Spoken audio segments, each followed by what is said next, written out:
Évoluant à quelques centaines de milliers de kilomètres des étendues désertiques de la Lune, voici la Terre, petite perle brillante d'un bleu intense perdue dans l'océan infini des millénaires. À la différence des autres planètes connues de l'homme à ce jour, la Terre est un monde d'eau. Depuis l'espace, notre planète bleue semble disposer de ressources inépuisables en eau, mais lorsqu'on s'en rapproche, la réalité est bien différente.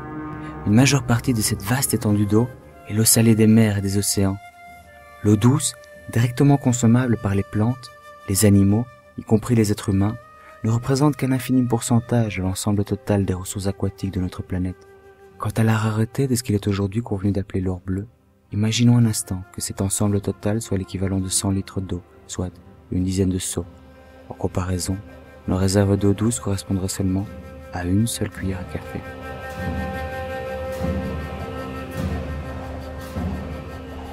Lorsque nous voulons de cette eau douce et fraîche, nous n'avons qu'à ouvrir le robinet, où l'eau paraît jaillir de manière inépuisable.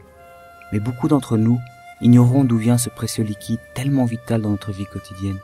D'où vient l'eau que nous buvons tous les jours?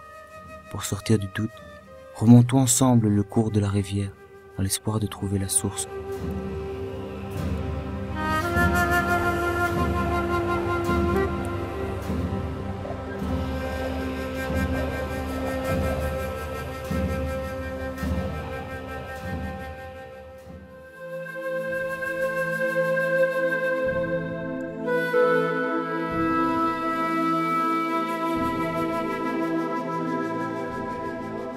L'eau donne vie à tout ce qu'il rencontre sur son passage. Berceau des êtres vivants, c'est elle qui a donné naissance à la vie.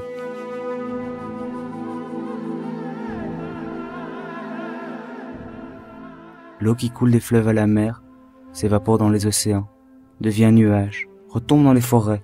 L'eau qui vit dans les arbres, les oiseaux, et qui dort gelée dans les montagnes sous forme de neige, est aussi l'eau de notre salive, nos cellules, nos organes, l'eau qui irrige notre cœur et le fait battre.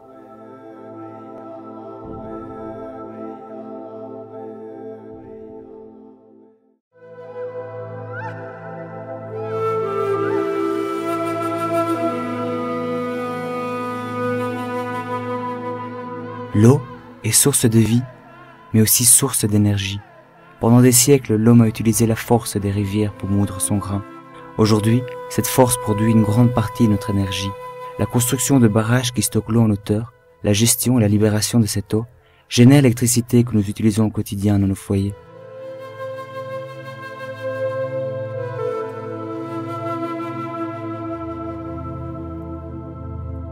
Mais d'où provient toute cette masse d'eau? Soudain, au loin, nous arrivons à contempler une forêt engloutie par une dense couche de brouillard. Se pourrait-il que l'eau provienne de ces collines? En montant, l'atmosphère devient de plus en plus imposante, humide, froide et silencieuse. Il semblerait que dans ces forêts, le temps se soit arrêté pendant des millions d'années. C'est ici qu'on retrouve le royaume des organismes du passé géologique, avec ses fougères arborescentes et ses étranges oiseaux.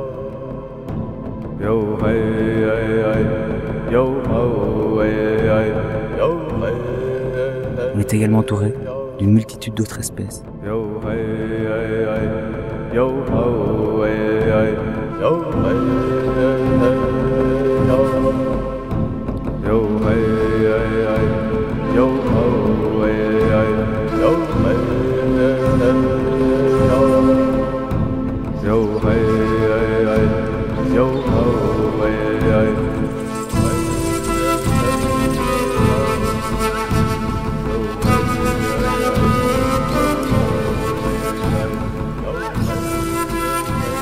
Nous nous trouvons dans la réserve naturelle protégée El Triunfo, située dans le sud-ouest du Mexique.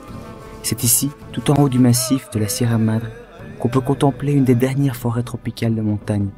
Ces forêts baignent dans une brume quasi permanente, et c'est pour cela qu'on les surnomme les forêts de nuages. Dans ces forêts, comme partout ailleurs, les arbres absorbent l'humidité et la pluie provenant des nuages. De plus, ces forêts sont chargées d'épiphytes, qui sont des plantes qui poussent sur d'autres plantes, telles que les broméliacées et les orchidées, augmentant ainsi considérablement la capacité de captage d'eau. Les forêts de nuages sont de véritables éponges vertes. La forêt achemine lentement chaque goutte d'eau vers leurs feuilles, leurs branches, leurs troncs, et alimente de cette manière les sols, les ruisseaux et les rivières. L'eau s'écoule dans le sens que la force de gravité leur impose, s'accumule, déborde, saute. Elle cherche son chemin vers les zones basses pour aller s'engloutir dans des courants d'eau plus importants, formant ainsi le bassin hydrographique des grands fleuves.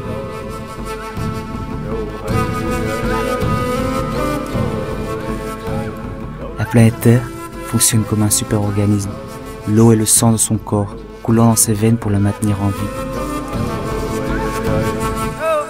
L'eau des rivières et des fleuves se jette dans les mers et les océans, où sous l'effet du soleil, elle s'évapore vers le ciel pour former les nuages.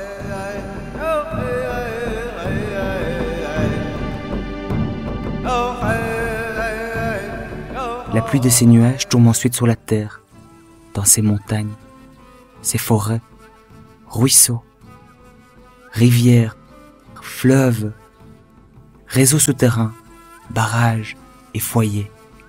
Et après le long voyage de son écoulement, retourne à la mer pour poursuivre son cycle ininterrompu.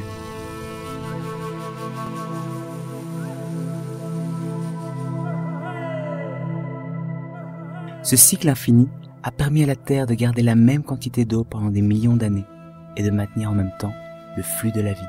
L'eau est continuellement en mouvement et se renouvelle indéfiniment tout en travaillant en équipe avec le soleil, l'air et les forêts.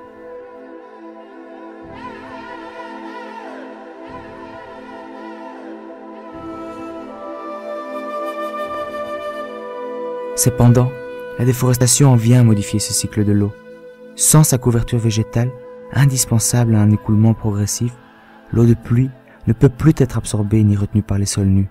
La forêt perd ainsi sa fonction d'éponge verte, menaçant l'équilibre du cycle de l'eau. Incapable désormais de s'infiltrer correctement dans les sols, l'eau, en période de forte pluie, s'écoule trop vite, provoquant glissement de terrain et inondations, et se raréfie en période de sécheresse.